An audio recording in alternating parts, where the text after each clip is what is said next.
buat anak gitu, demi anak dengan alasan anak, justru itu toksik karena anak akan melihat, akan merekam. Agak takut karena selama ini kan kalau anak demam gitu ya, kalau anak demam atau sakit gitu kan biasanya kan obat yang selalu dikasih yang paling gampang dan mudah itu yang umum juga biasanya ibu-ibu kasih kan paracetamol. Jadi kalau ditanya khawatir ya khawatir karena kan ya selama ini kalau dihitung mundur bertahun-tahun ke belakang kalau ada sakit kayak demam atau sejenisnya pasti kita gunakan itu, tapi ya karena kita juga masyarakat umum ya kita tunggu aja dari pemerintah dan dari pihak kedokteran solusinya nanti bagaimana gitu. Kalau memang sekarang harus dihindari ya kita hindari dulu, kita ikutin. Kalau aku sih modelnya ya ikutin yang berlaku aja. Kalau memang harus di stop penggunaannya ya kita stop. Kalau misalnya nanti udah boleh atau mungkin ada solusi lain ya boleh. Itu sempat panik dari pusat itu ya dari Oke, maksudnya panik yang bagaimana juga ya enggak juga karena kebetulan kan ya alhamdulillah anak sehat, tapi kan jadinya punya kekhawatiran aja nanti kalau tiba-tiba gitu anak sakit mendadak yang biasanya misalnya paling utama kan kalau anak tuh misalnya demam paracetamol udah umum banget tuh gitu ya, paling jadinya kita bingung gitu ya, mau nggak mau ya harus konsul ke dokter. Jadi mungkin ya jangan coba-cobalah kalau untuk penyakit anak, jangan coba-coba menjadi dokter sendiri, tapi lebih baik kita datang ke rumah sakit, kita memang pergi ke dokter spesialis anak, memang apa yang terbaik buat anak. Biasanya solusinya apa nih? Biasanya kan kalau orang tua khususnya ayahnya ada ramuan tradisional nggak sih atau enggak sih? Kalau aku langsung ke dokter spesialis anak aja. Jadi kalau misalnya ada apa-apa, memang jangan sampai ada salah penanganan. Kalau aku gitu. Kakak sendiri tuh dokter anak yang rentan sama anak yang kuat nggak sih? Rafaelo itu cukup kuat sih, tapi dia kalau dia tuh lebih ke alergik perubahan musim. Jadi lebih ke saluran pernafasan gitu. Jadi kalau misalnya ada perubahan musim biasanya ISPA, tapi kan itu umum ya, maksudnya untuk anak-anak terserang ISPA itu infeksi saluran pernafasan itu sering terjadi gitu ya, batuk pilek gitu. Tapi biasanya aku kalau kayak gitu tuh aku langsung pergi ke dokter spesialis anak sih gitu. Jadi nggak pernah mau mencoba-coba atau menjadi dokter sendiri gitu. Jadi lebih baik memang ke ahlinya gitu, datang ke rumah sakit, pergi ke dokter spesialis anak dan tanya harus bagaimana. Ini kan masih simpang siur nih kayak anjuran buat pemerintah sendiri khususnya di betul ya itu dia yang mewakili ibu-ibu. Ya kalau aku sih itu dia yang tadi aku bilang lagi gitu, pertanyaannya itu adalah ya lebih baik kita jangan menjadi dokter sendiri gitu. Jadi kita tunggu aja nanti apa hasilnya dari pemerintah, bagaimana dari kedokteran, bagaimana nanti solusinya mengenai paracetamol ini untuk anak-anak. Jangan sampai apa yang kita konsumsi selama ini membahayakan buat anak kita gitu kan. Ini kan adalah generasi penerus bangsa nih anak-anak nih gitu. Jangan sampai ada obat-obatan yang mengandung hal-hal yang tidak baik yang dikonsumsi sama anak-anak. Itu aja sih gitu. Pasti aku rasa ini kudu dikhawatirkan sama para ibu-ibu gitu loh. Jadi ya mudah-mudahan nanti dapat solusinya yang terbaik lah dari pihak kedokteran, dari kesehatan, dari pemerintah. Tapi Talita sempat ini nggak sih, sementara ini kan paracetamol sirup ini udah ada dari zaman dulu. Iya. Kenapa sih kok baru sekarang gitu? Sempat itu nggak sih lu?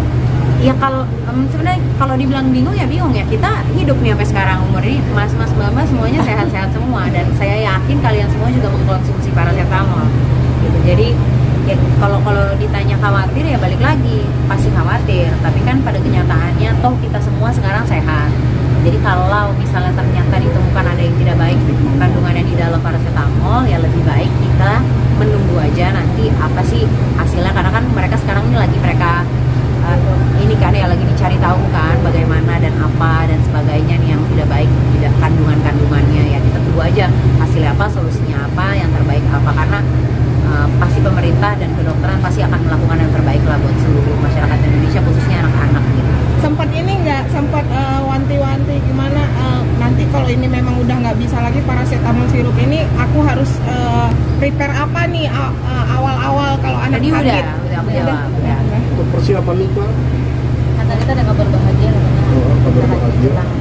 Nggak ada bohong siapa. Nggak ada. Jadi masih menikmati kesinggelannya sendiri atau seperti apa? Iya, pacaran aja, menikmati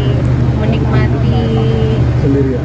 hari-hari bahagia aja gitu loh. Belum ada apa itu omongan-omongan Yang serius itu masih justru lagi ringan-ringan ya pundak. Jadi kayak ya lagi menikmati kebahagiaan bersama anak, bersama pacar aku, keluarga, pekerjaan, lagi enjoy aja sih, nggak ada masalah apapun. Tapi kalau masih bosan tadi Walaupun sekarang lagi menjalani. iya, hati-hati pasti. Ya maksudnya gimana ya, membuka hati tapi hati-hati gitu. Jadi kayak ya udah jalanin aja. Kalau misalnya memang sekarang ternyata jodoh, pasti aku yakin Allah akan semakin dekatkan. Kalau misalnya memang tidak berjodoh, pasti nanti sama Allah dijauhkan gitu. Jadi aku nggak muluk-muluk dan nggak mau terlalu juga oh iya loh, ini loh, itu loh gitu. Iya maksudnya ya santai aja dulu gitu, karena kan pengalaman hidup aku yang sebelumnya kan juga udah nggak enak gitu. Jadi lebih baik kalau saat ini gitu aku enjoy dulu lah kehidupan aku ini yang baru gitu. Pengennya menikmati hari-hari yang indah gitu, sama anak, sama orang-orang yang terdekat, sama pacar aku, sama orang tua aku gitu. Pengennya happy-happy aja. Sesimpel itu, kalau ditanya sesimpel itu yang aku inginkan saat ini. Tapi sekarang ya sempat ada perpisahan.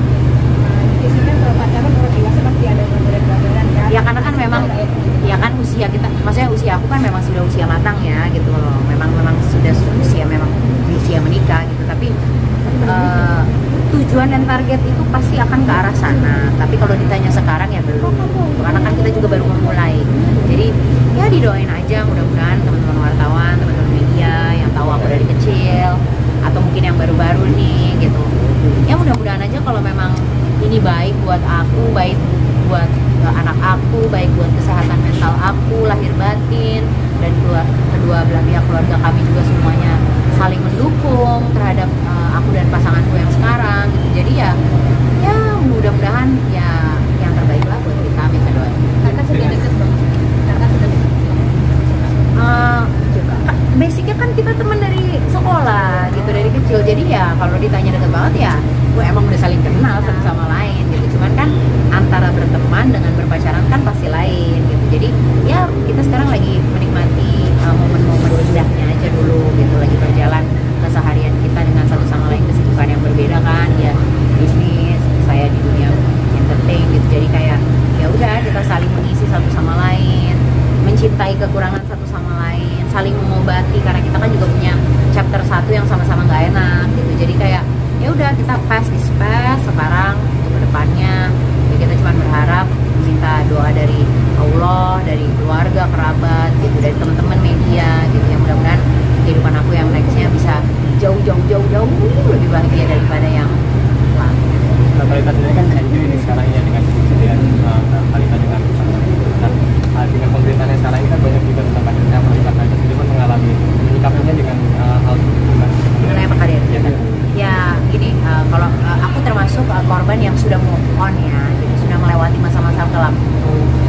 Jadi aku cuma bisa bilang mungkin ini sedikit edukasi buat seluruh masyarakat yang terperangkap di situasi seperti itu. Aku bisa berempati dan bersimpati karena I've been there. Artinya aku pernah ada di situasi itu. Yang namanya kekerasan fisik dan verbal itu sangat menyakitkan. Ada intimidasi di situ, ada temperamental di situ, ada kekerasan, udah pasti ya, ada penekanan, posesif yang berlebihan, ada memanfaatkan dari berbagai faktor gitu, dan itu semua adalah racun kalau bahasa gaulnya toxic.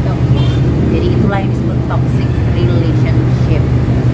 Nah, kalau memang kita sudah sadar bahwa yang namanya KDRT, main perempuan, perselingkuhan, itu semua adalah penyakit. Nah, sebuah penyakit tidak bisa orang lain yang sembuhkan. Itu hanya bisa dari si pelaku sendiri yang menyembuhkan dirinya.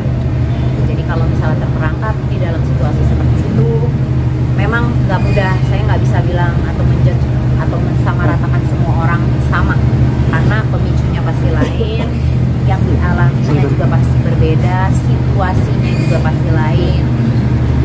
Tapi ketika sudah ada di titik turning point di dalam hidup yang memang sudah terbuka matanya, sudah yakin secara tekad gitu ya, artinya pertimbangan faktor kehidupan, konsekuensi, resiko itu semua ada. Nah, tapi ketika kita sudah berani untuk maju, jangan pernah lagi lihat dulu ke belakang. Kalau di dalam situasi itu ya, gitu. Ketika sudah berani maju melangkah. Kenapa? Karena jangan sampai hal tersebut menghancurkan diri kita, karena itu nggak baik. Kalau alasannya banyak, baru mau bilang, alasannya banyak sekali. Kalau khususnya perempuan, pasti pertimbangannya anak. Betul, saya juga begitu. Pertimbangannya anak, gimana nih nanti ya kalau saya jadi ibu tunggal, bisa nggak membesarkan anak sendiri? Gimana ya nanti kalau misalnya anak saya nggak punya sosok bapak? Gimana ya nanti kalau anak saya malu nggak punya bapak? Gimana ya nanti kalau anak saya tahu kelakuan bapaknya? Itu semua jadi pertimbangan. Tapi ternyata setelah melewati masa itu, saya jadi sadar bahwa kalau kita mempertahankan hubungan toksik di antara buat anak itu, demi anak, dengan alasan anak, justru itu toksik. Karena anak akan melihat, akan merekam, akan mengingat, dan itu adalah traumatik tersendiri buat anak. Dan jadi secara psikologis justru itu tidak baik buat anak. Jadi kalau misalnya kita memikirkan anak kita, ya kita harus bisa benar-benar mempertimbangkan situasi seperti itu, apakah benar baik